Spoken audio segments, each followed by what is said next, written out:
এবার একটা বিয়ে শাদী করে স্ত্রী সন্তান নিয়ে সুখে শান্তিতে বসবাস করো, আমাদেরও শান্তিতে একটু থাকবার দাও।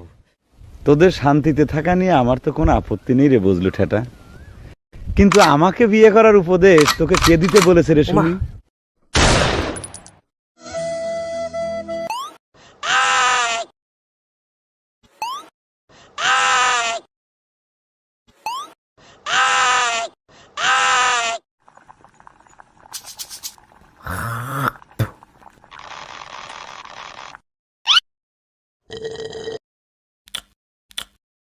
আমি এত ভালো রান্না কেন করি?